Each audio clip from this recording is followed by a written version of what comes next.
कहिलेसम्म हुन्छ यो अवरोध चाहिँ यहाँहरूको अवरोध? लामो अहिले केही भन्ने छैन।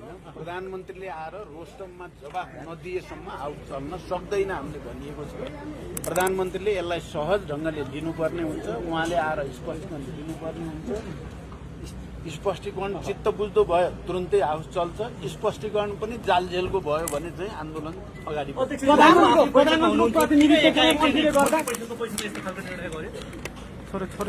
यो मैले अहिले भने अब लामो हुन्छ, मलाई समय छैन है। म बडो यो पटक पनि बडो चिन्तित र दुखित पनि छु। टिआरसीको लागि भनेर पटक पटक प्रधानमन्त्रीजीले खबर गर्नुभयो। मैले ठिकै छ, टिआरसीको लागि त हामी सबैको साझा चासोको विषय हो, देशकै आवश्यकताको विषय पनि हो भनेर म गएँ।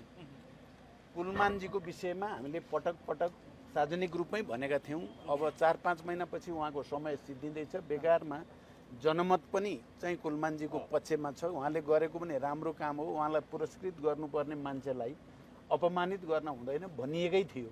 Is Dove really different from soap? Dove contains 1/4 moisturizing cream richly blended with mild cleansers, making it softer and more radiant. तर त्यो दिन म गएको दिन एक शब्द त्यो विषयमा कसैले चर्चा गरेको पनि होइन। बिल्कुल टिआरसीको बारेमा मात्रै कुरा भयो। त्यसमा समझदारी बनेपछि म उठेर हिँडेँ। त्योभन्दा बढी कहीँ कतै कसैले एक शब्द उच्चारण गरेको पनि होइन। तर म निक्लिने, सुन्नु न, म निक्लिने बित्तिकै मन्त्री परिषद बैठक बसेर त्यही विषयमा निर्णय गरियो र मलाई के लाग्यो भने यो फेरि एकचोटि निकै ठुलो जालझेल भएको जस्तो महसुस मलाई भयो। छल गरे 1-2 दिन पर्खे पनि हुन्थ्यो।